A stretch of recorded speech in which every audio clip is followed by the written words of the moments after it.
Bonsoir. Bonsoir à tous. Merci d'être là si nombreux. C'est impressionnant. J'ai le trac, mais comme tous les collaborateurs de 22, on a mis beaucoup d'énergie, beaucoup de passion, beaucoup d'amour dans cet événement. Donc on va essayer de se donner au mieux.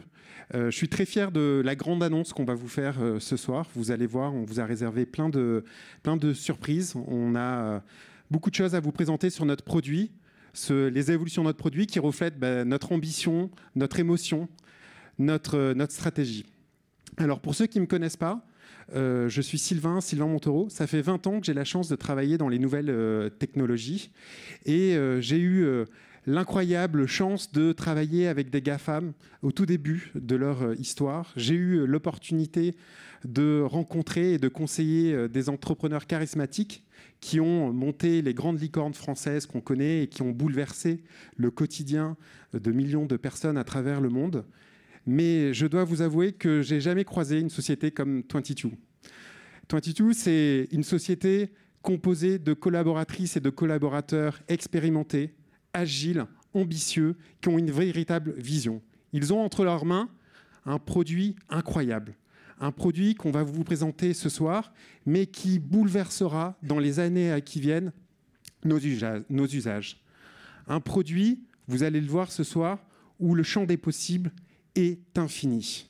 Alors je suis très très fier de pouvoir introduire cette keynote. Je suis très très fier d'être associé à ce beau projet entrepreneurial. Et je vous remercie encore tous d'être là ce soir.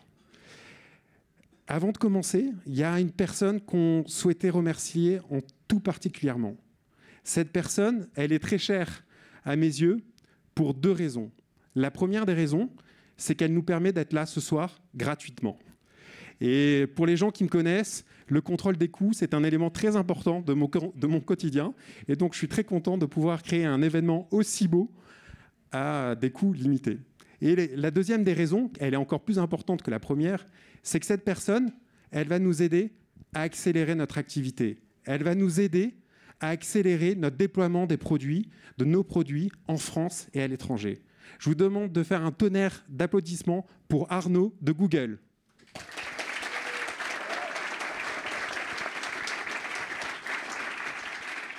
Bonjour à tous, bienvenue chez Google France. Merci d'être venus aussi nombreux. Je suis ravi de vous accueillir. Donc, je fais de la location de salles pour ceux qui sont intéressés. Mais mon vrai job au quotidien, c'est de m'occuper des partenariats stratégiques de Google en Europe. Et donc, on travaille avec beaucoup d'entreprises, qu'elles soient petites et grandes, depuis les plus grandes entreprises françaises jusqu'aux startups avec qui on travaille dans plusieurs pays. Merci tous d'être là aujourd'hui. Je suis ravi de vous accueillir. Pour nous, ce campus, c'est à peu près 1400 personnes en France, où il y a l'ensemble de nos équipes qui servent nos activités en France et nos partenaires français. Donc le rôle de nos équipes sur le marché français, c'est de travailler avec tous nos partenaires pour les aider à tirer parti de nos technologies, qu'elles soient publicitaires, cloud ou l'ensemble des produits qu'on met à disposition des consommateurs français. Et donc ces équipes sont toutes basées ici. On a 4 campus différents, dont un campus qu'on a lancé en début d'année. Je ne sais pas si vous avez suivi l'annonce. On a lancé un centre de recherche sur l'intelligence artificielle à Paris de 300 personnes. Vous avez des ingénieurs et des chercheurs qui travaillent sur ces sujets à Paris et dont le rôle est de développer des nouveaux produits et aussi de travailler avec l'écosystème, à la fois public et privé, pour nouer des partenariats et faire avancer nos sujets en France avec l'ensemble de l'écosystème. Donc ce campus, que vous avez pu découvrir assez rapidement, regroupe vraiment toutes nos activités pour la France, et donc les activités cloud, les activités de recherche en IA et également nos activités publicitaires en France. Donc merci d'être là avec nous ce soir. Je suis aussi ravi de pouvoir faire l'introduction de cet événement pour plusieurs raisons. La première, c'est que les startups sont chères à notre cœur. C'est quelque chose qui reste assez fort dans notre ADN chez Google. Et donc on est ravi de pouvoir accompagner les startups dans ces moments d'émergence importants. Et donc on était vraiment très content de pouvoir accompagner 22 depuis le début. La deuxième chose, c'est que toutes ces innovations en fait s'appuient sur des technologies compliquées, mais aussi des technologies où la sécurité est importante. Et le fait de pouvoir permettre à ce type d'application d'émerger sur un cloud de confiance est quelque chose qui est aussi extrêmement important pour nous et pour lesquels on est ravis de voir ce partenariat se développer. Et la troisième chose, c'est qu'on est aussi content qu'une entreprise comme 22, qui est vraiment experte dans son domaine, choisisse nos technologies pour les accompagner sur leurs applications en France, mais aussi pour les aider à se déployer à l'étranger. Et on est ravis de pouvoir aider les entreprises françaises à le faire et à s'exporter. Donc très content de vous avoir tous ici et merci beaucoup d'être là si nombreux et bienvenue chez Google France. Merci Arnaud.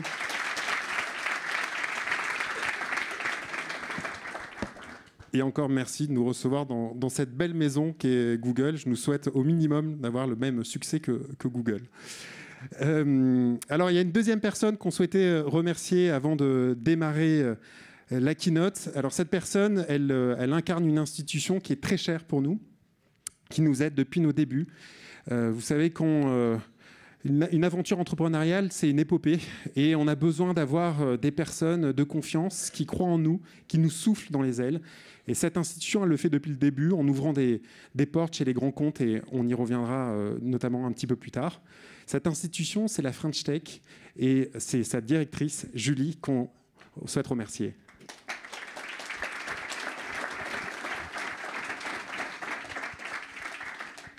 Bonsoir à toutes et à tous. Merci pour l'introduction. Je suis vraiment honorée d'être parmi vous ce soir et d'avoir cette occasion de célébrer une bonne nouvelle à vos côtés. Je crois que quand on est entrepreneur, c'est important de prendre le temps de célébrer des bonnes nouvelles. Et du coup, ça me réjouit vraiment de partager ce moment. Donc, félicitations pour ce magnifique partenariat avec Google, rien que ça. Je crois que ça envoie un message fort pour l'ensemble de la French Tech et de l'écosystème. La French Tech, elle est à votre image, ambitieuse et mature, et plus que jamais au centre des enjeux économiques du pays. L'intelligence artificielle, on en parle beaucoup, et vous êtes un exemple concret. Vous avez su apporter des solutions vraiment concrètes à différents domaines, et je crois que c'est ça qui fait votre réussite. Donc que ce soit dans l'industrie, dans le retail, mais aussi dans les secteurs publics comme la défense, je crois que c'est assez incroyable et assez unique.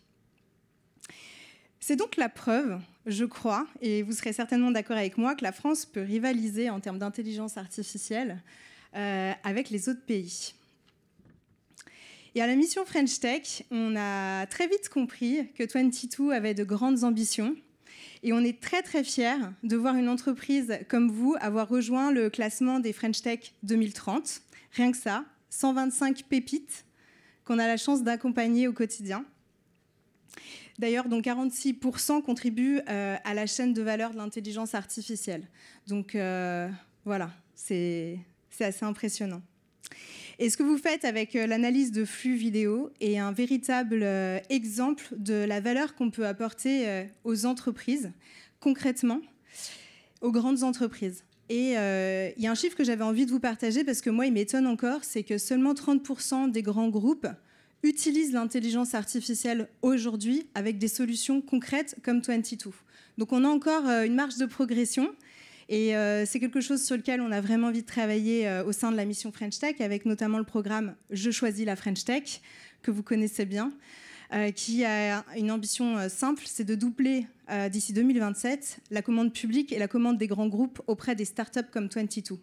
Et c'est essentiel pour qu'on continue à innover tous ensemble. Donc cette année, c'est plus de 5000 rencontres entre grands groupes et startups qui ont déjà eu lieu. Et on compte bien continuer. Donc en conclusion, parce que je ne compte pas non plus m'étaler toute la soirée, je dirais qu'on a énormément de chance en France, entre nos talents, nos chercheurs, les grands comptes, les investisseurs, d'avoir réussi à créer cet écosystème, et particulièrement autour de l'intelligence artificielle qui est en train de se développer, et qu'on a toutes les chances d'y arriver, et d'avoir des projets comme le vôtre qui réussissent et qui deviennent de vrais leaders à l'international. Donc merci pour l'invitation, je serai ravie d'être avec vous, et on est vraiment derrière vous avec la French Tech. Bravo. Merci beaucoup.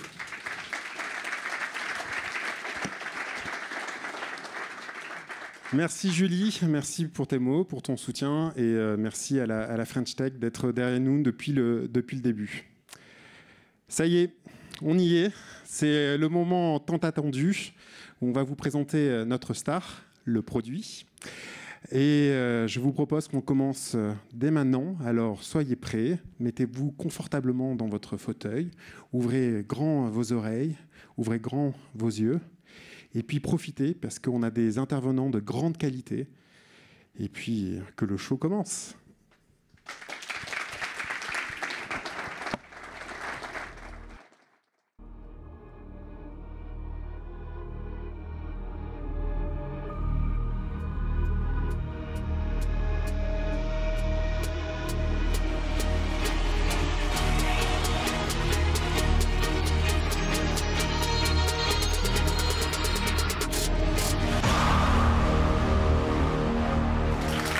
Bonsoir, bonsoir. Waouh, waouh, waouh, waouh, waouh. C'est impressionnant. En plus, c'est que des visages que je connais. Merci beaucoup, beaucoup, beaucoup d'avoir pris du temps. C'est bluffant. Je ne pensais pas qu'on allait remplir jusqu'au bout. Alors que de ce côté-là, mais merci beaucoup d'être venus aussi nombreux. Et c'est un grand moment pour 22. Donc ce qui est important pour moi, c'est ce moment et cette présentation de notre nouveau produit qui s'appelle Core 4. Et donc je vous remercie vraiment infiniment d'avoir pris un peu de temps dans un calendrier qui est bien chargé pour tout le monde, je le sais. Merci beaucoup. Et je vais essayer d'être rapide, succinct, expliquer les choses de la bonne manière, parce que c'est vraiment un moment clé pour 22. On vient d'accéder à quelque chose qui me fait rêver depuis longtemps. Et donc du coup, j'ai affiché ici avec toute la team les logos de chaque personne qui venait justement ce soir. Et donc je vous remercie encore une fois parce que c'est un moment que je n'oublierai jamais. Mais sincèrement, jamais. Allez, on commence, on rentre dans le dur. Vous êtes des entrepreneurs, vous êtes des décideurs, vous êtes des investisseurs, vous êtes aussi un écosystème tech. Merci Julie pour l'introduction et merci beaucoup Arnaud pour aussi ton introduction. Alors je ne vous vois pas, mais du coup j'imagine que vous êtes dans la salle. Merci aussi aux membres du gouvernement qui sont là. Merci beaucoup parce que vous nous faites travailler au quotidien et donc du coup merci de venir voir un petit peu cette avancée significative technologique qu'on a réussi à atteindre. Je me lance, c'est parti. Vous connaissez un petit peu mon histoire mais d'autres non. J'ai commencé chez Coyote et j'étais un des 3 cofondateurs de Coyote, les petits avertisseurs de radar. Et donc du coup, certains que je vois ici m'ont vu dans ma boutique au tout début Coyote Store où mon plaisir c'était de renseigner le client et d'essayer d'être un maximum au service du client. Ensuite, Coyote, je ne sais pas si vous vous rappelez, mais on a été interdit. Et quand on a été interdit, on a dû absolument afficher la vitesse de limitation de la route sur le Coyote. Et cette vitesse de limitation, il n'y avait aucune base de données qui existait aujourd'hui, ni au gouvernement, ni ailleurs. Et donc le seul moyen que j'ai eu de faire justement d'afficher cette vitesse de limitation a été de trouver une petite entreprise qui s'appelait Mobileye, qui était en Israël et qui avait du coup un algorithme de reconnaissance des panneaux. Quand je les ai rencontrés à l'époque, ils étaient 8. Ils étaient dans un bureau pourri. Ça s'est vendu 17 milliards à Intel il y a quelques années. Et aujourd'hui, ce sont les leaders mondiaux de la reconnaissance de l'environnement dans l'automotive. Du coup, ces gens-là m'avaient un peu inspiré à l'époque et m'avaient dit « William, tu ne te rends pas compte, mais la puissance de la vision par ordinateur, elle est dingue. 70% de ce que le cerveau cogite au quotidien, eh ben c'est grâce à la vision et le canal justement des yeux qui nourrit cet exercice du cerveau. Et donc du coup, je me suis dit, attends, si on a construit le monde et l'économie, du coup, grâce à nos yeux, si demain je réussis à faire comme avec les panneaux, là, c'est-à-dire prendre une centaine d'images de panneaux, l'apprendre à un réseau de neurones en deep learning et ensuite intégrer ça directement derrière une caméra, et que je fais ça avec le monde entier, et que j'apprends des chaises, j'apprends des écrans, j'apprends tout ça. Je veux dire, ça va aider l'humanité, ça va nous permettre justement de voir là où on n'a pas le temps de voir. Et du coup, j'étais avec quelques-uns qui sont dans la salle que je vois chez Coyote, et on s'est posé la question à mon mariage, en disant, ça ne serait pas intéressant de créer la future entreprise qui permet d'imiter la perception visuelle de l'humain. Et donc du coup, on s'est lancé dans ce défi en 2016, où j'ai revendu Coyote et j'ai investi dans 22, une petite équipe de 30, avec des chercheurs, des ingénieurs au début. Alors on ne savait pas trop, hein, la vision par ordinateur en 2015-2016, les premiers outils commencent à arriver sur le marché. Ce n'est pas encore développé. Et donc du coup, on commence à rencontrer des gens qui nous disent qu'ils vendent des cartes graphiques. D'ailleurs, pour la petite anecdote, et pour parler un peu d'NVIDIA, c'est une entreprise que je connais depuis très longtemps, même chez Coyote, et on en reparlera juste après à la table ronde. Ensuite, du coup, en 2016, on commence à faire des POC.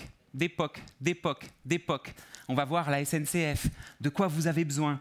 Et donc, du coup, cette techno, elle est tellement pas existante et vivante encore que personne ne sait ce que ça fait. C'est hyper flou. Donc, du coup, on dit reconnaître des bagages. Ouais, c'est intéressant, mais on a déjà des gros qui nous ont vendu ça et ça ne fonctionne pas très bien. Bon, on passe, c'est pas grave. Et au bout de 150 POC, je vous jure, on a vraiment fait 150 POC, allez, peut-être une dizaine de millions d'euros de chiffre d'affaires entre 2016 et 2019. Et en fait, c'est simple. Arrivé en 2019, on voulait se positionner comme un éditeur de logiciels. On voulait absolument que notre produit soit scalable, que notre produit puisse être discret, mais pas secret, partout et non visible. C'est le mantra de 22. C'est ce qui est important pour nous, c'est pouvoir s'interconnecter à tout type de système existant et pouvoir justement ne pas nécessiter une nouvelle installation de caméra, s'y pluguer et donner accès à n'importe qui dans l'organisation pour lui demander un peu ce qu'on veut. Bon, le deep learning nous a permis de créer des algorithmes super fiables et en 2019, on décide de créer notre produit Core. Parce que, la conclusion était simple, hein. Il faut récupérer les caméras des clients, les rentrer dans un logiciel, les analyser en fonction de ce que vous voulez, vous, client. C'est-à-dire, je veux détecter quand il y a un humain ici, quand il attend depuis plus de 30 secondes, ou quand il tombe, ou quand il y a une voiture qui passe trop vite, etc., etc. Donc des choses finalement assez généralistes et des choses qui marchaient très bien. On avance sur le développement de ce produit, on commence à le commercialiser en 2021. Alors on passe beaucoup de temps à expliquer aux organisations comment ça fonctionne. D'ailleurs, à l'époque, on regarde en 2019 et un peu avant, Google DeepMind qui sort ce qu'on appelle les Transformers. Et donc du coup, on commence à regarder les Transformers, on commence à regarder Clip, le premier outil qui commence à reconnaître le monde. Mais en fait, ça marche mieux le deep learning. Parce que le deep learning, c'est plus léger, ça se déploie partout, plus facilement. Et du coup, derrière, en fait, ce n'est pas la peine d'acheter un énorme serveur, une énorme puissance de calcul en bout de chaîne à chaque fois pour pouvoir opérer justement de l'intelligence artificielle. Mais bon, on le garde quand même en R&D, on continue de regarder comment ça fonctionne parce qu'on se dit, ce truc-là, le jour où ça va sortir, ça va péter. Ensuite, on sort notre produit, on le confronte au marché. Le confronter au marché, au début, franchement, c'était un peu chaud. Il fallait se plugger à ces VMS, Video Managing System.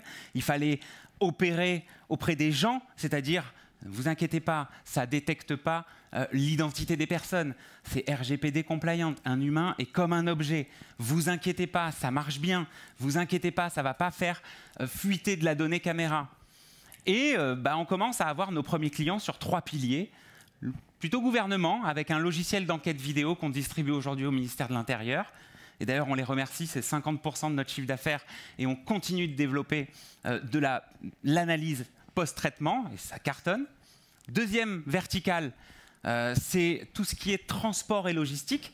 Et on s'est choisi 10 entreprises qui nous permettent justement de créer des cas d'usage, de les incrémenter à l'intérieur du fonctionnement des clients. Et donc, du coup, c'est une des clés au début de notre stratégie de s'intégrer dans les systèmes et en fait de devenir indispensable.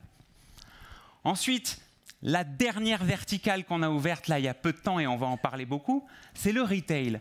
Parce que finalement, voir dans le retail est devenu clé. Et c'est pour ça qu'on a fait une série A l'année dernière pour nous financer et pour nous pousser un peu plus vite sur le marché, bien que le marché mette du temps à s'ouvrir. Voilà, ça nous a permis justement de commencer à se structurer comme une scale-up. Et donc du coup, pendant toutes ces années, on s'est finalement bien positionné. Je respire parce que vous me stressez tous. C'est impressionnant. Tout ça pour dire qu'on a capitalisé. On a investi dans notre R&D parce que, on en parlera tout à l'heure avec NVIDIA, mais c'est vrai qu'en même temps que vos outils, souvent, on créait les nôtres parce qu'on était un peu tout seul face au marché. Et donc, du coup, il fallait absolument avancer sur de la donnée, avancer sur de l'entraînement, avancer sur de l'intégration, avancer sur de la distribution. Et donc, ce qu'on a fait en premier, on y a cru, c'est de la synthétique data. On a commencé la synthétique data en 2017. C'est quoi la synthétique data? C'est un jour où on a eu un problème pour apprendre, d'ailleurs c'était pour la SNCF, apprendre les sacs. Et bien en fait, on n'avait pas assez de photos de sacs sous des angles différents et des luminosités différentes, etc. Du coup, on s'est craqué, on a fait une commande, je me marre à chaque fois que je le dis, mais on a commandé 15 000 € de sacs sur Amazon, on a reçu des milliers de sacs, et on s'est pris en photo, je retombais encore dessus il n'y a pas longtemps, chez nous. J'ai des sacs dans ma chambre, des sacs dans mon salon, plein de photos partout. Et on donnait ça à la R&D pour qu'ils apprennent ce qu'est justement un sac. Et en fait, ce n'était pas assez. Parce qu'un sac, c'est souvent, imaginez-vous dans un aéroport ou une gare, voir un sac au loin, c'est un petit carré de pixels et c'est vraiment tout petit et tout faible. Donc ce qu'on a dû faire, c'est de la data de synthèse. Donc on a embauché des ingénieurs, qui étaient plutôt des artistes 3D et des codeurs de jeux vidéo. Ils sont allés sur Unity, un logiciel où ils ont fait des fausses bagages en 3D, comme s'ils créaient finalement un jeu vidéo ou des effets spéciaux. Et ensuite, ils ont simulé des points de vue tout autour. Et donc, du coup, ça a fait des milliers de photos de ce faux bagage sous des luminosités différentes, comme un jeu vidéo, en fait. Et on en sortait des centaines, et voire même des milliers de photos, ce qui nous permettait d'apprendre plus vite à nos algorithmes, et ce qui permettait, du coup, de reconnaître les bagages avec plus de performance. Bon, ça a été un peu chahuté ces derniers temps avec le GenAI, mais on a bien fait de continuer à investir là-dessus, parce qu'aujourd'hui, dans notre usine d'intelligence artificielle, on a une grosse brique qui n'est plus un problème pour 22, c'est la création et la génération de datasets. Et ça, je vous le dis officiellement, la data n'est plus l'or noir. C'est fini, on s'en fiche. On arrive à la créer. Et parce qu'aujourd'hui, les derniers modèles qu'on fait sont 100% en synthèse. Donc du coup, je veux dire, la donnée, oui, mais ce n'est plus un élément bloquant à l'explosion de notre technologie. Et ça, on maîtrise en interne, directement, on pourrait même le revendre, ce logiciel, mais on maîtrise en interne toute cette chaîne de production. Ensuite, bon, évidemment, et dans la salle, il y en a quelques-uns qui sont concernés, l'annotation. L'annotation avant, en fait, quand j'avais ma base de données de 10 000 bagages, il fallait à la mano que j'aille entourer tous les bagages et que j'aille dire c'est un bagage. C'est finito, ça aussi. On a des assets aujourd'hui qui permettent de l'automatiser, de prendre la première photo, de prendre la dernière photo, quelques-unes au milieu et de voir si ça a été corrélé et si tout est bien fait. Donc ça, c'est un asset logiciel qu'on a aussi et qui finalement accélère la création de données et donc au début d'algorithmes. C'est-à-dire qu'aujourd'hui, on est capable de sortir un réseau de neurones qui reconnaît ce micro-là en l'espace d'1 heure. Et ça, c'est-à-dire reconnaître, tout le monde peut le faire dans sa salle de démo. Moi, je vous parle que dans une gare à la SNCF ou dans un port ou même dans cette salle dans la pénombre, nos algos fonctionnent. Donc du coup, en fait, aujourd'hui, on est fiers de cette stack logicielle et surtout de cette plateforme d'intégration qui est prête pour être déployée. C'est comme si on parlait d'intelligence artificielle à chaque fois et on parlait que de moteur de la bagnole. Mais il n'y a pas que le moteur. Il y a le châssis, il y a les roues, il y a les freins. Et donc, du coup, si on ne fait pas tout ça, on ne peut pas être un producteur de bagnole. Et bien, du coup, nous, là, ce que je vous présente, c'est l'essence. Ensuite, c'est le châssis. Et donc, du coup, après, il n'y a plus qu'à exploiter la voiture. Pas mal l'analogie. Et donc, du coup, je vois Bruno, mon VP ingénieur, qui est juste devant, qui me regarde tout à l'heure. Ça, c'est bon, ça, c'est pas bon, ça, c'est bon. Merci. Bon, bref, on continue d'avancer. Donc, ce que je voulais vous dire, c'est que moi, je suis vraiment très fier qu'on ait investi, et même les investisseurs peuvent l'être, sur justement cette stack logicielle interne qui permet d'accélérer le déploiement justement des algorithmes dans le monde entier. Ensuite, on a fait quelque chose d'assez simple sur le design. C'est-à-dire qu'on a pris, on a pris un angle de tout le monde peut et doit pouvoir l'utiliser. Donc, on peut brancher facilement n'importe quel flux vidéo. Donc, quand on se connecte, on récupère soit en IP, soit d'autres formats, mais c'est très très simple d'intégrer des flux vidéo. Ensuite, on a un moteur de règles qui nous permet de choisir les objets, choisir les personnes, les comportements, s'il y a de la foule, pas de la foule, les têtes, les épaules, les comptages. Voilà, on a fait une bibliothèque d'objets qui est assez conséquente quand même. Mais bon, on l'a fait tout en deep learning. Donc du temps, beaucoup d'annotations, beaucoup d'entraînement, etc.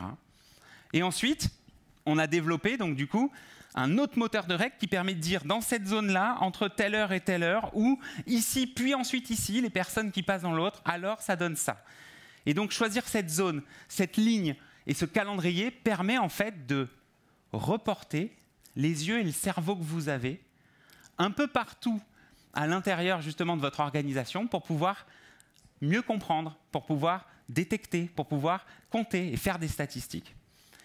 Et tout ça, ça vient d'être accéléré de manière puissante, que dis-je, très puissante. Et on va dire qu'on peut même parler d'infini. L'infini est arrivé grâce au VLM, Vision Large Model. Le Vision Large Model, ou on les appelle autrement, vu que c'est tout nouveau, ça permet de repousser les limites, parce qu'en même temps qu'il y a eu la croissance et les sorties sur les LLM, donc tout ce qui est textuel, vous connaissez Gemini, vous connaissez OpenAI, vous utilisez même, en même temps qu'il y a eu cette croissance sur le texte, qui est finalement une dimension mathématique un peu plus simple que la vision. Et bien du coup, nous en vision, on regardait, et les très gros hyperscalers aussi regardaient en même temps. Et là, aujourd'hui, couplé au deep learning, le VLM, c'est une tuerie. C'est quelque chose de dingue.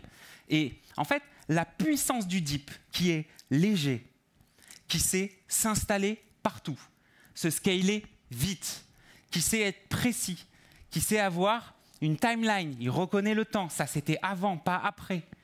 En fait, toute cette force-là, c'est finalement la puissance de regarder ce qui se passe en temps réel, et après, quand j'ai une question, je fais appel à mon VLM. Et je lui dis, si un humain reste plus de tant de temps ici, qui vient de là, et qu'il est, je ne sais pas, arrivé avec cette voiture, alors envoie la puissance au VLM, et le VLM le décrit, enfin, en tout cas, on le prompte, et il décrit ce qu'on a prompté, ce qu'on veut savoir, et ça redescend l'information, et ce qui nous permet finalement d'aller à une granularité d'analyse jamais vue avant. C'est vraiment une première mondiale, le fait de coupler une grosse plateforme de deep avec un gros modèle de large, au-dessus de large model. Et justement, en fait, c'est ce que je voulais aujourd'hui vous présenter par le biais de la petite vidéo qu'on va vous montrer juste après. Donc profitez, c'est un super moment. C'est le moment où l'infini est disponible. Nous vivons un moment unique dans l'histoire des technologies. L'intelligence artificielle nous permet de franchir un cap décisif en fusionnant analyse vidéo, compréhension contextuelle et capacité prédictive. Au cœur de cette révolution, un secteur en particulier s'apprête à être profondément transformé, le retail.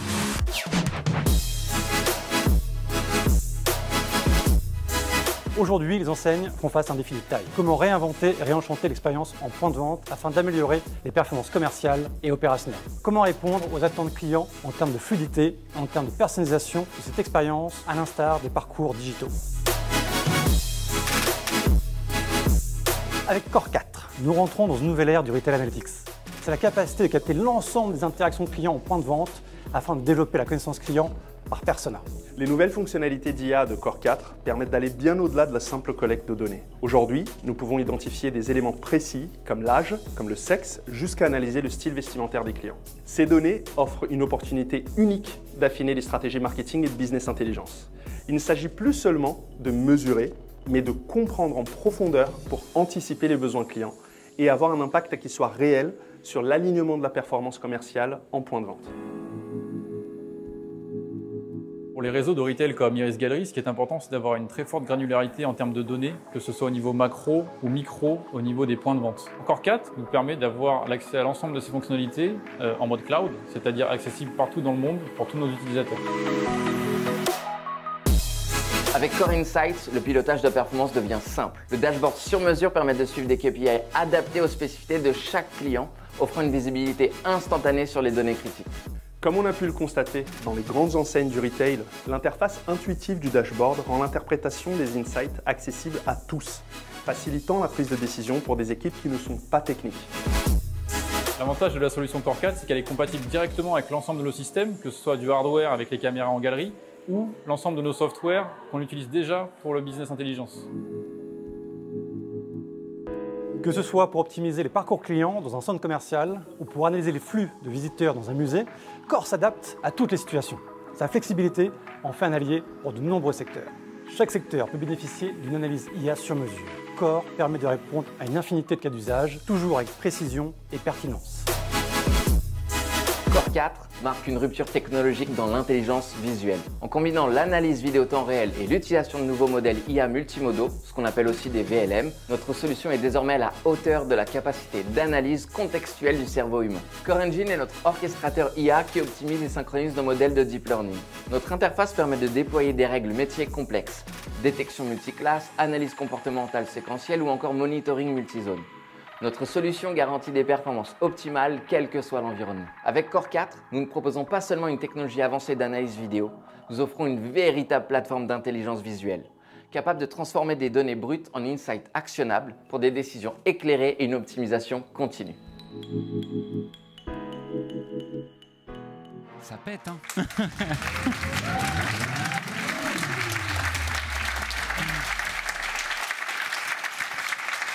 Donc on a décidé de focus cette technologie sur le retail parce qu'aujourd'hui les principales avancées ou en tout cas demandes de contrôle en temps réel se faisaient dans le retail. Vous savez, aujourd'hui, les marques avec lesquelles on parle nous expliquent que sur 100% de leur chiffre d'affaires, en fait 20% en moyenne se fait online. Et ce 20% online, il fait qu'il est aidé par des outils logiciels type Google Analytics, type Content Square, qui est une superbe réussite française.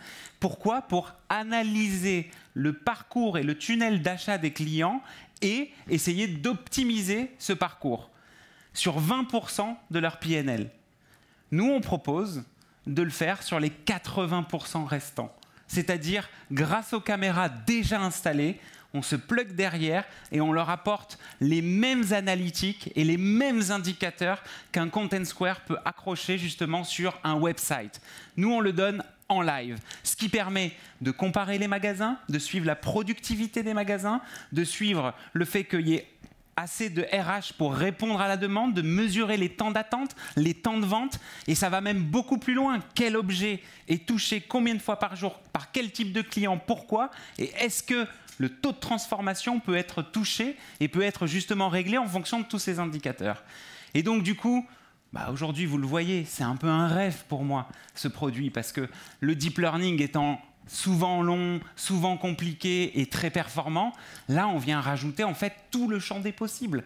C'est un outil industriel, international, redoutable dans tous les domaines. Et on vous l'a fait dans le petit rouleau à la fin sur tous les domaines.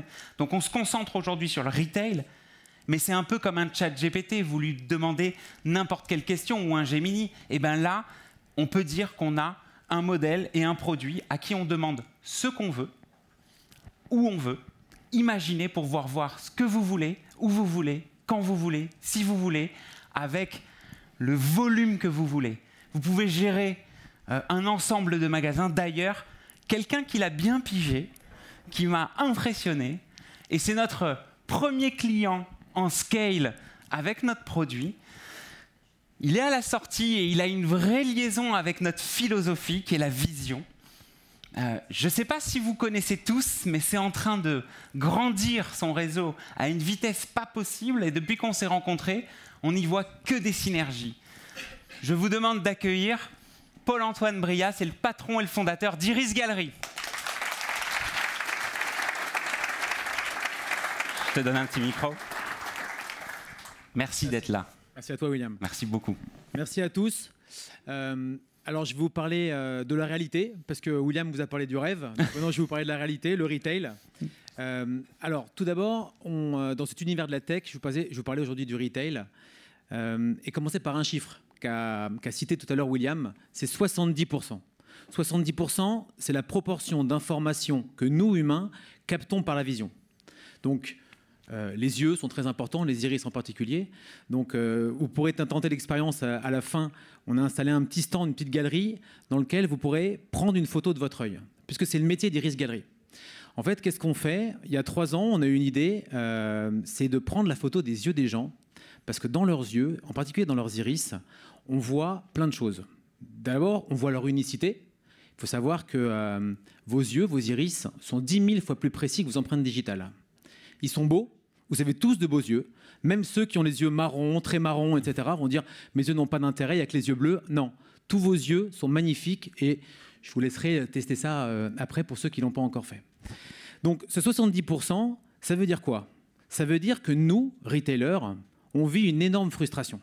Chez Iris Gallery, par exemple, aujourd'hui, on a 200 galeries dans le monde qui vont de Los Angeles à Tokyo, en passant par Hong Kong, en passant par Miami, Londres, Marrakech. Et donc, on a très peu de vues sur ce qui se passe dans nos boutiques et des interactions entre nos équipes de vente, nos iristes et nos clients. Et comme on dit, loin des yeux, loin du cœur. Et donc, quand j'ai rencontré William il y a quelques mois, je me suis dit c'est absolument génial parce qu'on est encore à l'ancienne dans le retail avec des paniers moyens, des taux de transformation, etc. Et il manque un vrai outil pour beaucoup plus analyser qu'est-ce qui se passe vraiment dans nos points de vente d'un point de vue objectif et rationnel. Et on s'est mis sur 2 axes. Le premier axe, c'est la gestion des flux. Pour nous, dans le retail, ce qui est très important, en particulier dans un retail touristique comme le nôtre, parce que nos meilleurs emplacements sont à Times Square, sont au Louvre, sont à Place du Tertre, par exemple, c'est de pouvoir gérer des moments dans lesquels vous avez un flux très important, pendant les vacances, pendant le week-end, pendant des moments très précis de votre journée. Et là, il faut que vous ayez, comme disait William tout à l'heure, les bonnes équipes au bon moment. Il faut que vous puissiez connaître quelle typologie de flux va arriver. Est-ce que c'est une famille ? Est-ce que c'est un couple? Est-ce que c'est un individuel? Parce que vous allez le traiter totalement d'une façon différente. Et toute cette information que vous allez prendre à ce moment-là va vous servir pour les jours d'après, pour l'année d'après, etc. Et jusque-là, on ne pouvait pas avoir cette donnée-là aussi finement analysée. Autre application, sur le CRM par exemple, quand dans une galerie, ce qu'on a aujourd'hui, une famille va rentrer. La première personne qui va rentrer, pour nous, il faut savoir laquelle c'est. Parce que c'est le prescripteur. Si c'est l'enfant qui rentre le premier, si c'est la femme, si c'est le mari qui rentre le premier, l'analyse et la réponse de nos équipes peut être différente. Et là, on a de l'info qui est très intéressante. Donc, sous cette partie gestion de flux, pour nous, est très intéressante. Deuxième axe sur lequel on a travaillé avec 22, c'est l'excellence opérationnelle. Et là, bravo aux équipes 22, parce qu'on en a parlé tout à l'heure, on essaye de s'inspirer dans le retail au maximum de ce qu'a été fait en digital. Et notamment, toute notre funnel de travail. C'est-à-dire, notre funnel est simple, nous c'est le nombre de prises de vue, ce qu'on appelle le STH, William aime beaucoup. J'étais fan. Multiplié par le taux de conversion, multiplié par le panier moyen, égale votre productivité.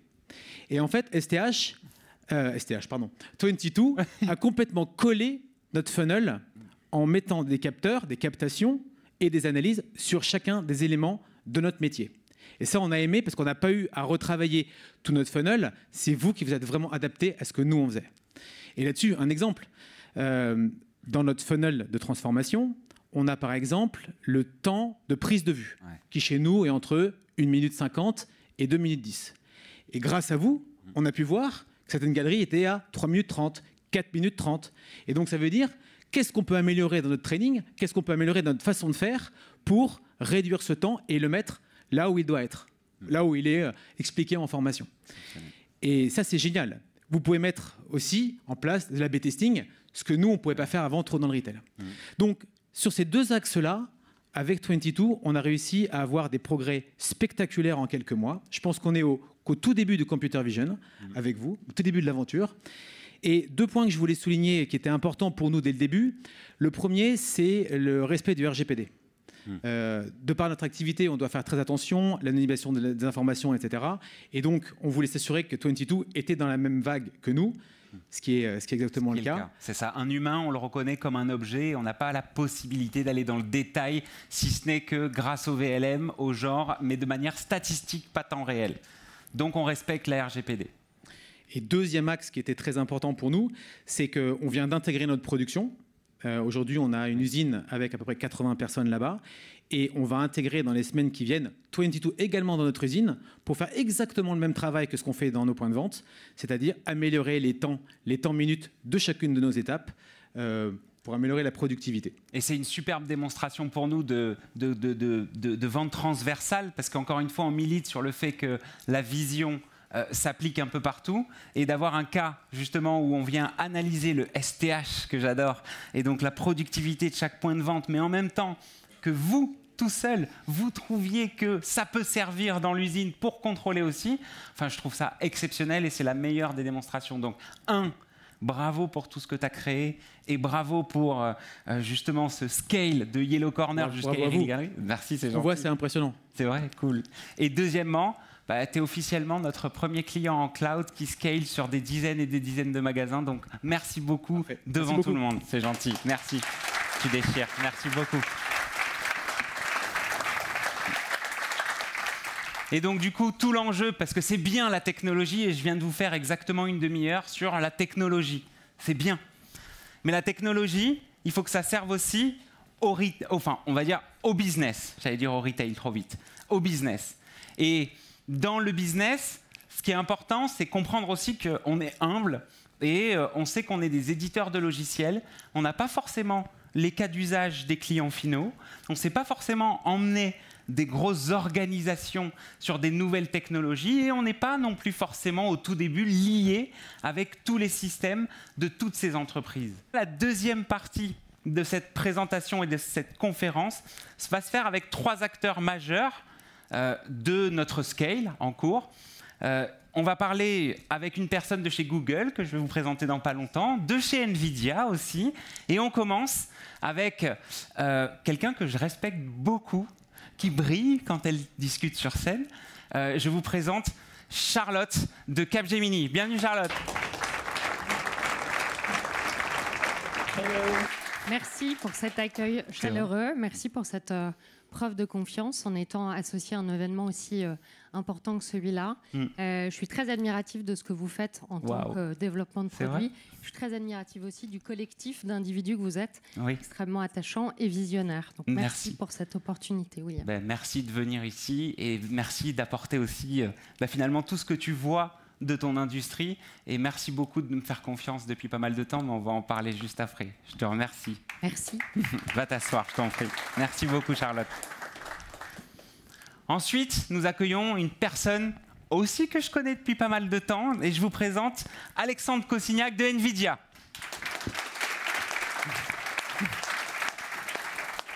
Ça va ? Ça va et toi ? Ouais, merci beaucoup, c'est gentil. Merci à toi. C'est vrai qu'on se connaît depuis longtemps. Ouais. Par contre, il y avait une chose que je ne connaissais pas. C'est quoi ? Et je pense que tu es une des seules personnes que je connaisse qui, pendant son mariage, pense à sa future boîte. Merde. Ma et femme je n'est pas dans la salle. Donc je peux en parler. Oui, c'est bon. Voilà, je ne connaissais pas cette anecdote. Bon, en tout cas, merci d'être là et merci de porter ce drapeau d'NVIDIA avec ta belle équipe devant, mais on va en parler. Merci beaucoup de nous aider et de nous pousser à ce point-là, Alex. Avec plaisir. Cool. Merci. Va t'asseoir, je t'en prie. Merci. Et ensuite, je vous présente Mathieu Blanc de chez Google, qui est un expert du produit. Bienvenue, Mathieu. Merci William. C'est bon. Donc, je vois tout le monde dit un petit mot en arrivant sur scène. Alors ça tombe bien parce que j'ai prévu un long discours. Vas-y, c'est là où tu fais tout le monde. Alors nous on se connaît pas très bien, on s'est rencontrés la semaine dernière. Exactement. Donc l'énergie de William est contagieuse. Voilà. Ah oui, c'est vrai, à ce point-là. C'est gentil. Mais en tout cas, on va essayer de faire honneur à ton énergie sur scène. C'est gentil. Je t'en prie, va t'asseoir et on va parler technique justement et Gemini aussi avec Mathieu. Oh, il y a du monde. Donc du coup, un des objectifs clés maintenant, c'est qu'on puisse avancer et déployer justement toute cette technologie. Et quelque chose qu'on n'a pas, nous, 22, éditeurs de logiciels, c'est justement cette capacité, comme je vous disais, à pouvoir, on va dire, emporter des grosses organisations avec notre produit à nous. Et donc du coup, l'alliance des personnes qui sont là, et en tout cas des entreprises derrière, sont nécessaires et indispensables. Alors on va commencer avec Alex et Nvidia. Nvidia est une grande histoire pour moi. Pour la petite anecdote, on commence par ça. Je chez Coyote, quand à l'époque, on devait reconnaître les panneaux de limitation de vitesse, bah, du coup, ça nécessitait de la puissance de calcul. Et je me rappelle, en 2009, 2010, envoyer à NVIDIA une demande de cotation, parce qu'à l'époque, on fabriquait 200 000 Coyotes à l'année. Et donc, du coup, moi, j'avais besoin de 150 000 chipsets. Et donc, du coup, on avait parlé en direct à un moment et on avait eu la cotation des gens qui étaient de l'autre côté de l'Atlantique et on avait eu dans des mails Jensen qui nous répondait. Alors, je ne l'ai pas sorti là, mais je vous le montrerai. Et donc, du coup, c'est un bon clin d'œil qui aujourd'hui est intouchable pour moi. Mais bon, du coup, c'est pour vous raconter la petite genèse et la petite histoire. Donc, du gaming et ensuite de chez Coyote et après, maintenant, aujourd'hui, avec 22. Donc, NVIDIA, bah, je l'ai dans le cœur. Et donc, dès qu'on a créé 22, on est venu vous voir et on a commencé à postuler pour un nouveau programme qui venait de sortir, qui s'appelait Inception.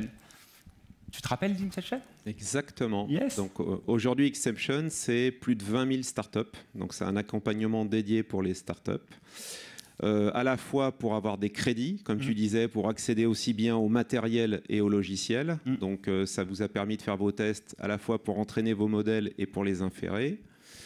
De la formation et un point important, c'est du mentorat et des conseils stratégiques. Et je crois qu'il y a une... voilà. Bah, y a une personne dans la salle, Serge, je ne sais pas si tu te rappelles, mais si tu me l'as dit un petit peu la dernière fois, tu étais venu au tout début de 22, dans nos premiers bureaux, et tu avais pris un stylo, tu nous avais écouté baragouiner, là, les gars, votre studio d'innovation, c'est bien, maintenant, il faut se concentrer. Alors, tu avais pris un stylo, donc, il faut aller là, dans l'IA, il faut aller là, dans ci, il faut aller là, il faut faire ça. Je m'en rappelle très bien et ça m'a marqué, donc merci beaucoup, sincèrement.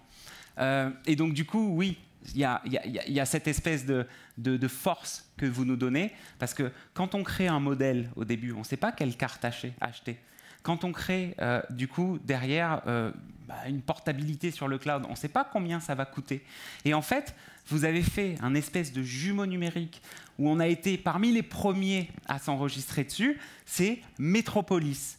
Tu connais Metropolis aussi ? Exactement. Donc Metropolis, c'est une grosse plateforme aujourd'hui qui constitue donc un framework, c'est-à-dire comment finalement, dans le cadre de l'industrie, avec des use cases différents dont on a parlé, créer des applications qui utilisent le computer vision, des outils de développement, DeepStream, TAO, etc.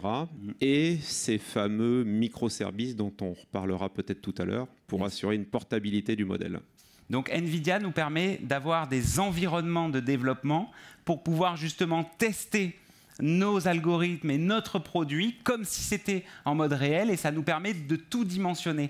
Et ça a été vraiment clé dans la construction de notre plateforme, parce qu'on parlait à l'époque avec une personne de chez NVIDIA qui s'appelait Clément Farabé. Alors je dis s'appelait parce que maintenant il est chez Google, il est chez DeepMind, mais Clément développait justement Triton et DeepStream en même temps que nous développons notre capacité à ingérer des flux vidéo. Donc on le faisait en parallèle. Bon, aujourd'hui, vous avez été un peu plus à développer, vous avez mis un peu plus de budget que nous. Du coup, on se sert de beaucoup plus de briques logicielles open source maintenant de Triton, etc., etc. Mais donc, du coup, voilà, c'est assez marrant cette histoire finalement de développer et co-développer en même temps et de se servir de tous vos environnements de test pour arriver à faire un produit qui fonctionne. Bon, en tout cas, merci pour cette petite histoire et historique. Et j'enchaîne avec Mathieu. Mathieu. Pareil, hein, Google, on a commencé à utiliser les Transformers quand c'est sorti. On a commencé 2019 à se servir de Clip. Tu vois ce que c'est, j'imagine ? Nos concurrents Clip. Exactement. On a commencé, parce que c'était les petits outils qui nous permettaient de tester et de voir un peu ce que ça allait donner. On a évidemment vu et suivi tous les papiers que DeepMind a sortis dans la foulée. Et donc, du coup, on a essayé de se caler, mais c'était une technologie finalement de large modèle qui nécessite, vous le savez, beaucoup de puissance de calcul, beaucoup de data, beaucoup d'entraînement pour faire des énormes modèles qui ont appris le monde, mais qui sont très, très durs à mettre en inférence et donc, du coup, à scaler dans le monde réel en cas d'usage. Cependant, grâce aux outils logiciels que vous nous permettez d'avoir dans le cloud et les appels API qu'on peut faire à Gemini au-dessus, ça devient vraiment le potentiel infini. On déploie du Deep et on appelle Gemini. Raconte-nous un peu ce qu'est Gemini et la manière qu'on a d'appeler cette énorme vision large model et même plus. Oui.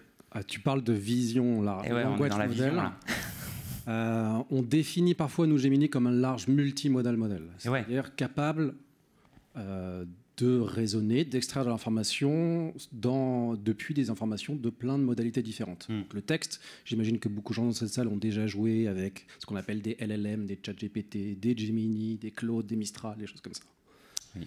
Mais c'est pas forcément facile à suivre pour le grand public, mais en fait, ces modèles font des progrès phénoménaux et sont capables maintenant de raisonner sur tout un tas de modalités. Donc, du texte, mais aussi des images, des vidéos, du son, des vidéos avec du son, des documents de manière native, etc., etc.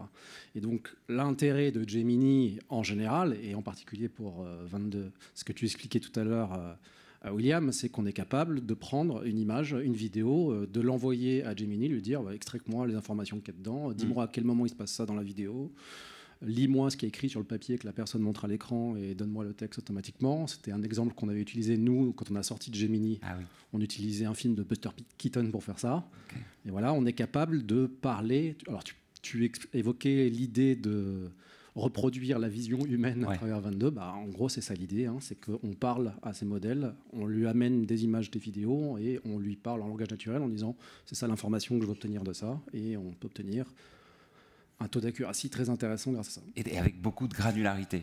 Et ce qui est dingue, c'est que, en fait, on pourrait voir, et on l'a vu au début un peu comme concurrent, tous ces visions large modèles, on s'est dit merde, ça arrive, voilà, c'est gros, ça répond à tout. Qu'est-ce que nous, on va faire au milieu? Et on est en train de se faire balayer comme beaucoup de technologies ont balayé les vagues d'avant. Non. Nous, on a un outil qui s'installe partout facilement, en cloud ou en local, et qui permet d'avoir des données et qui permet à n'importe qui d'opérer ces algorithmes-là. En plus de ça, on maîtrise, parce qu'un autobus, ça ne va pas au fin fond d'un cas d'usage dans un port pour compter le nombre de conteneurs. Ça ne retiendra pas tout un tas de choses que le deep learning permet et que notre plateforme aussi. Et aujourd'hui, notre outil logiciel augmenté de Gemini a cette puissance infinie. Mais Gemini tout seul, aujourd'hui, ne serait pas scalé dans les 150 boutiques d'Iris Gallery de manière facile, temps réel et chaque seconde. Et donc, du coup, sinon, le prix serait très, très, très, très cher. Et je pense que écologiquement, on n'y est pas du tout. Donc, du coup, c'est pour ça que voilà, c'est la clé du fonctionnement, justement, et du combinatoire qu'aujourd'hui, on exploite grâce à notre plateforme logicielle. Merci, Mathieu, d'avoir expliqué techniquement comment ça fonctionnait. Et le multimodal, on le regarde de plus en plus. Et c'est vrai que le son serait potentiellement quelque chose à faire arriver dans les prochains mois.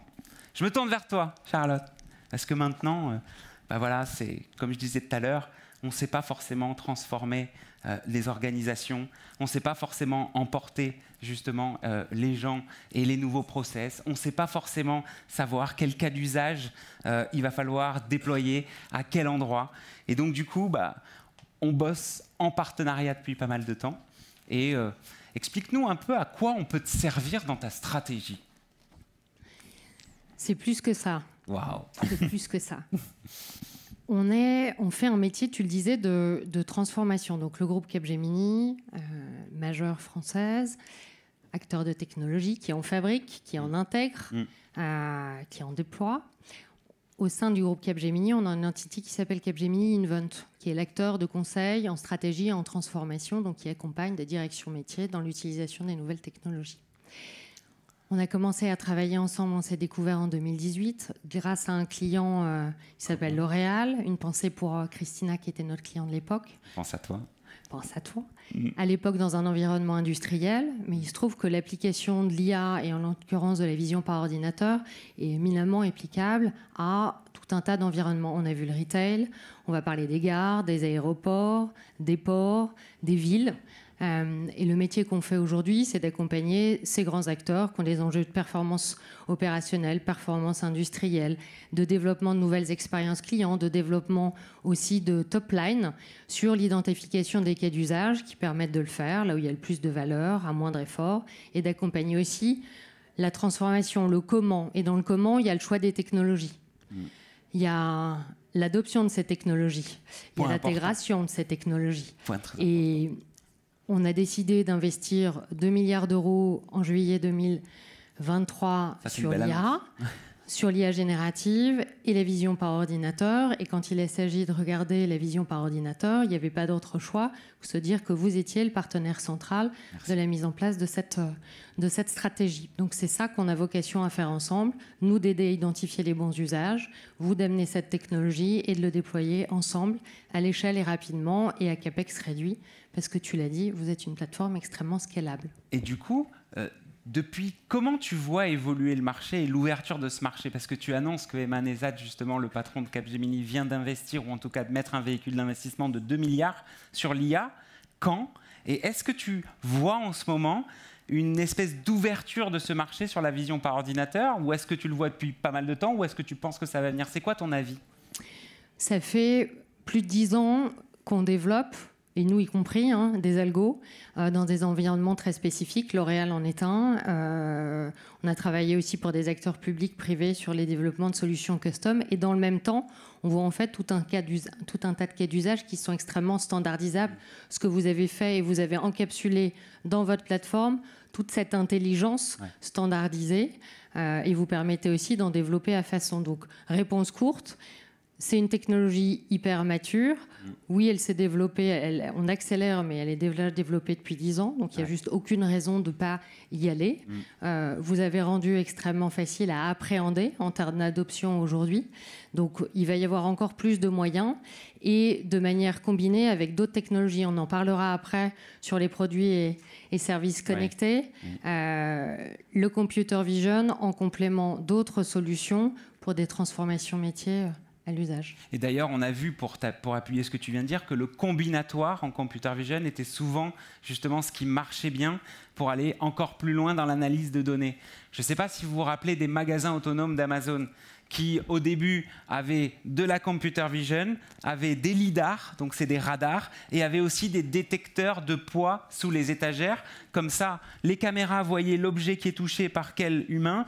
Le lidar contrôlait que c'était bien une avancée d'un volume, donc du coup de quelqu'un qui allait bien prendre le produit. Et ensuite, le poids disait « Ah, il y a 750 grammes en moins, c'est le gros pot de Nutella qu'il a pris, le monsieur. » Et donc du coup, tout ça pour dire que dans un temps, je pense, il y a vraiment cette combinaison ou cette, comme tu disais Mathieu tout à l'heure, multimodalité dans les technologies pour trouver des cas d'usage plus rapidement. Et donc du coup, c'est vrai que ça nous permet de répondre à des sujets, on va en parler juste après, qu'on n'aurait pas été, on va dire, légitime à aborder si on n'était arrivé qu'avec la computer vision. Bon, on a parlé un peu de l'historique et de l'histoire, et maintenant, en fait, ce que je veux vous amener à comprendre, c'est qu'en effet, le potentiel de la vision par ordinateur et de notre produit est illimité. Et il est illimité parce qu'en fait, on peut faire tout un tas de choses. On travaille en ce moment pour une grosse marque avec 1700 magasins dans le monde entier, une marque de sport.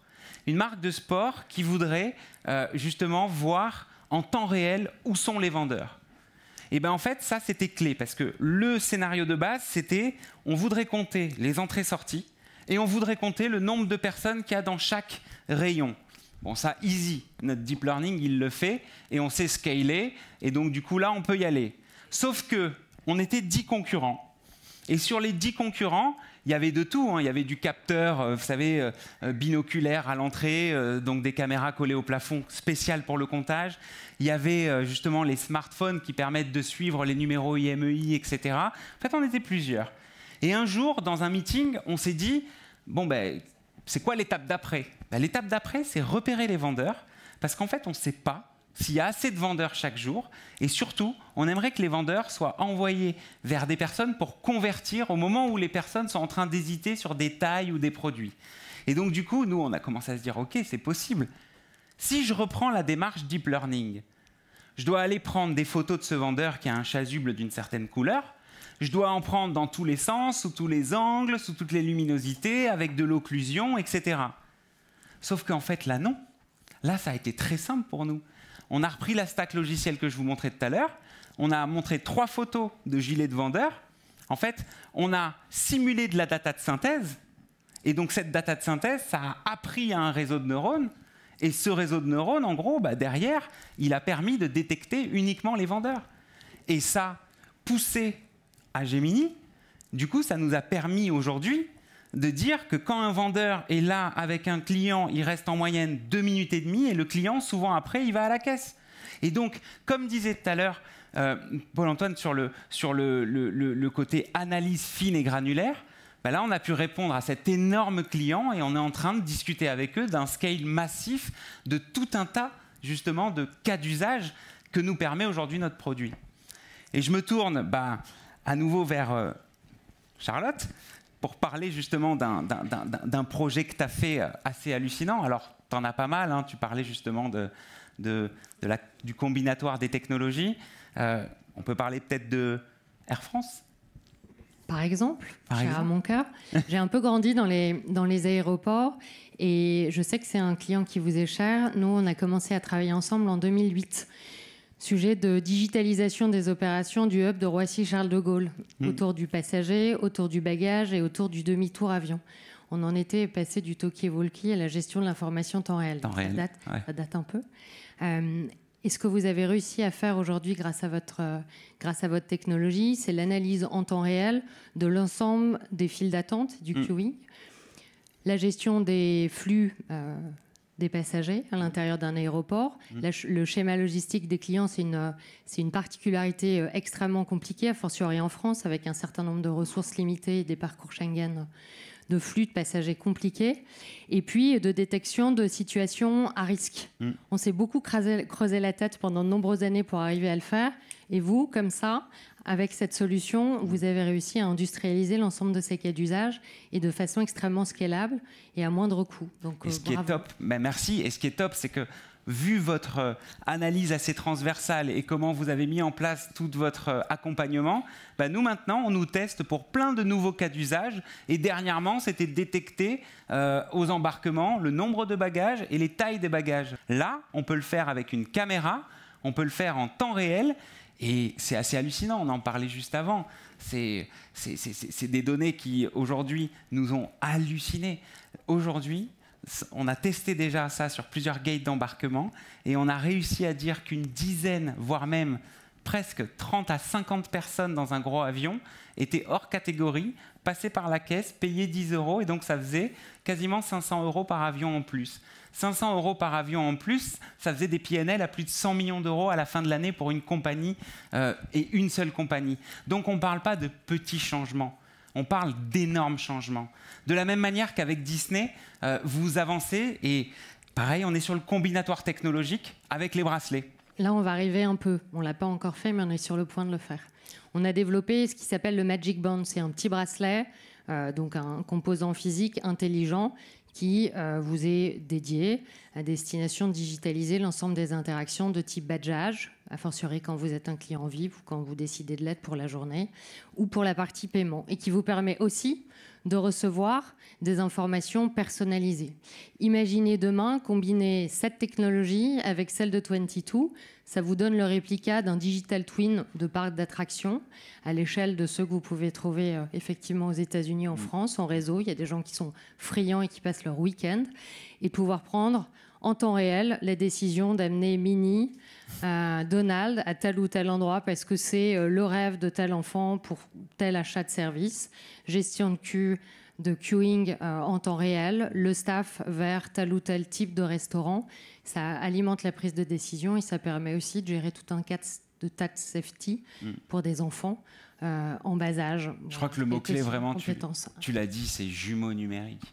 En fait, on arrive aujourd'hui, ça y est, aux jumeaux numériques. On est capable de vous filmer dans cette salle et donc, du coup, de reporter à un autre endroit digital si vous êtes bien concentré, si vous regardez vos téléphones, si même encore plus loin, qui est assis où, pourquoi et comment. Alors, l'objectif n'est pas de faire peur et pas d'aller dans le contrôle, mais l'objectif est de vous montrer encore une fois le potentiel infini de cette technologie.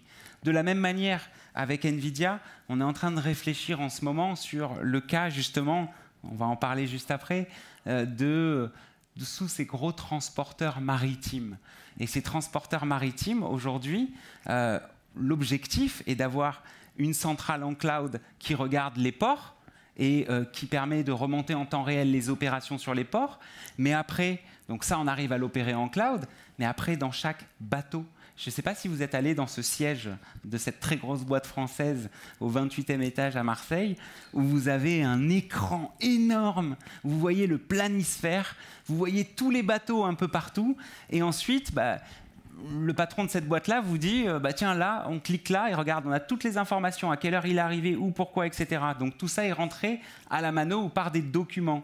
Nous, on peut rajouter des yeux sur le bateau, et donc voir en temps réel s'il n'y a pas des conteneurs qui sont tombés dans la mer, comme ça arrive beaucoup. Ensuite, on peut voir aussi à quelle heure il rentre vraiment au port, à quelle heure il commence le déchargement, à quelle heure justement il en est où dans son déchargement, il faut le réaffréter sur un autre transfert. Donc en fait, c'est dingue, et justement, on réfléchit à une architecture avec NVIDIA. Alors, on met les pieds dedans, le NIM directement, et donc comment on structure justement le fait que à la fois du cloud, à la fois du edge, puisse répondre à des cas d'usage et remonter en temps réel et au même moment les informations clés à l'activité. C'est un peu ça. C'est exactement ça. Et on en a parlé tout à l'heure avec Gemini. C'est comment consommer dans Vertex quelque chose de complètement managé, parce que ça dépend des choix technologiques du client et des choix stratégiques. Et derrière, comme tu disais, la portabilité. On l'a vu avec Iris, on est parti du magasin, on revient dans l'usine, peut-être dans le data center, et comment ce workload il peut suivre finalement ce que tu disais, la vision, la data, la charge de travail, quel que soit le matériel sous-jacent, que ce soit dans un data center ou dans un porte-container. C'est là-dessus qu'on travaille. Et on va essayer d'implémenter ça au plus vite, parce que ça vient de sortir en plus de ça, et ça fonctionne directement sur Google Cloud maintenant. Donc si je parle de Vertex, tu peux nous l'expliquer un petit peu ? Alors Vertex, c'est le nom de la plateforme d'IA de Google Cloud. On est ravis que vous utilisiez celle-ci. Alors pour la petite histoire, ça s'appelait avant AI Platform. Okay. Il se trouve que Google est assez nul en Search Engine Optimisation, puisque quand on cherche AI Platform dans Google, on ne tombait pas sur la plateforme d'AI de Google. C'était embêtant, c'est pour ça qu'on l'a renommé Vertex AI, qui est un nom un peu plus unique, qu'on trouve plus facilement. Yes. Et en gros, c'est une plateforme unifiée dans laquelle on va retrouver tous les outils de bas ou haut niveau que Google propose pour faire de l'IA, que ce soit pour utiliser sur l'étagère des modèles comme Gemini ou d'autres modèles du marché, comme Mistral, comme Claude, comme peu importe, mais aussi pour avoir une plateforme pour entraîner un modèle sur mesure, pour les clients de 22 par exemple, ou pour servir des modèles quand on est capable d'aller servir un modèle depuis le cloud public, comme ça. Et donc, pour la petite info, Google Cloud, il y a 40 data centers dans le monde, dans 23 pays différents. Et donc, l'intérêt, c'est de pouvoir aller mettre les modèles qui soient les modèles propriétaires de Google Gemini ou votre propre petit modèle à vous, entraînés spécifiquement sur vos data, dans ces 23 pays. Ouais, c'est ça qui est trop bien. Et enfin, ça nous permet le scale immédiat, international, temps réel. Donc, en fait, ce qui est magique, c'est que ça y est, on touche du doigt et une technologie qui répond et qui est performante, et à la fois, on va dire, la capacité de scaler en l'espace d'un claquement de doigts sur des centaines d'endroits. Et ça, on y est depuis pas longtemps. On y arrive, nous, là, depuis cet été. Et donc, du coup, ça laisse présager que le business va s'ouvrir, ou en tout cas, on va essayer de le scaler sur le monde entier. J'avais plein de choses à vous dire. J'avais plein de questions à vous poser, mais j'ai le compteur qui commence à clignoter. Il est 20h. Est-ce qu'il y a un petit dernier mot qu'on veut caler ? Jumeaux numériques. Voilà. On a Capgemini, on a Gemini. Je pense que c'est le mot de la soirée. C'est le mot parfait. Bon, Nvidia, il va Digital faire Twin. quelque chose sur ce sujet. Merci beaucoup de m'avoir fait l'honneur de venir sur scène avec moi. Merci beaucoup, sincèrement. Merci, c'est gentil. Merci. Merci. Donc du coup, on arrive à la fin. Je commence à avoir chaud et j'ai pas envie de vous embêter à parler pendant 2 heures. Donc on va finir cette présentation technologique avec une dernière surprise. Je vous en ai parlé à demi-mot au fur et à mesure de cette présentation, mais là je dois vous lancer une petite vidéo et j'en suis tellement fier. Écoutez et regardez. Bonjour, je suis Séverine Grégoire et je dirige le département Innovation et Intelligence Artificielle au sein du groupe CMA-CGM. Nous suivons la startup 22 depuis ses débuts. Et le groupe CMA-CGM a toujours été tourné vers l'innovation et les startups. Et 22 est typiquement le genre d'histoire qu'on adore écrire. Une histoire qui commence par un pilote réussi, qui se transforme ensuite par une co-innovation à plus grande échelle et qui finit par un investissement dans la startup. Bref, une success story. Tout est parti du besoin business. Notre département sécurité qui cherchait à valoriser les flux de données des caméras installées sur nos sites sensibles tels que nos terminaux. Nous avons étudié les solutions sur le marché et 22 a été identifié comme la référence française en vision par ordinateur. C'est donc tout naturellement qu'on a décidé de faire un pilote avec eux. Ce que nous avons aimé chez eux, c'est la flexibilité de leur solution avec un aspect plug and play qui permet de s'adapter aux contraintes de notre groupe et aux spécificités locales, ce qui nous permet donc d'avancer très vite. Pour vous donner une idée, il n'a fallu qu'une demi-journée pour installer la solution et pareil pour la prise en main par nos équipes. Nos équipes sur le terrain nous ont fait d'excellents retours à l'issue du pilote. Nous avons donc décidé d'aller plus loin, de passer à la vitesse supérieure. Nous sommes en train de scaler les cas d'usage déjà testés et nous co-développons un cas d'usage spécifique qui est la détection d'ouverture de containers à l'échelle d'un terminal. Aujourd'hui, nous avons décidé d'aller plus loin en investissant dans 22 car nous croyons en son fondateur, William, à l'équipe et évidemment au projet. Nous sommes heureux de participer à leur croissance et à leur succès et nous avons hâte de voir ce que le futur nous réserve.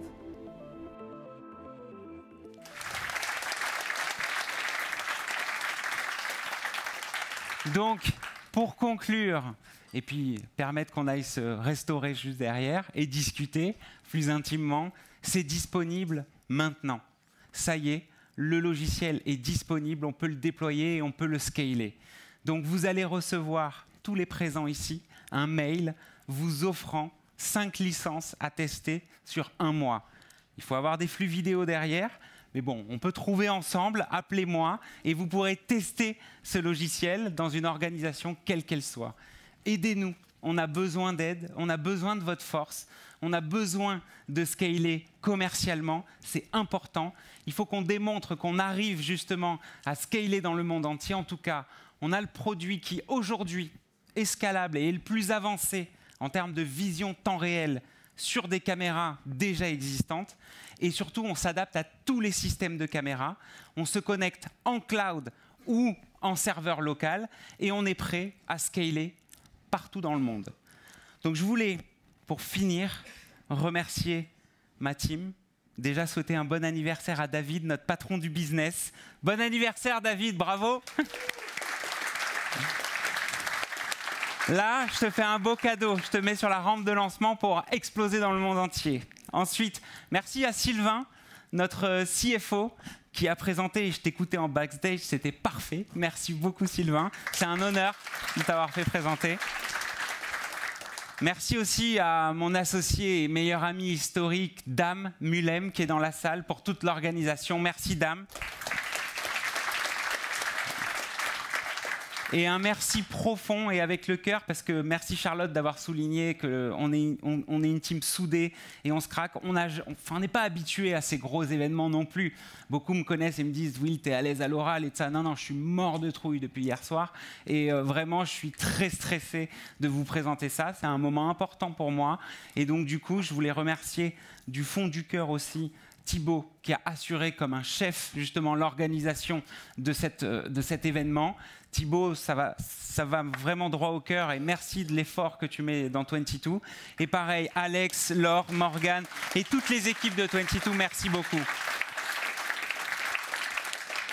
Et vous, parce que je suis sollicité pour beaucoup de keynotes tous les soirs.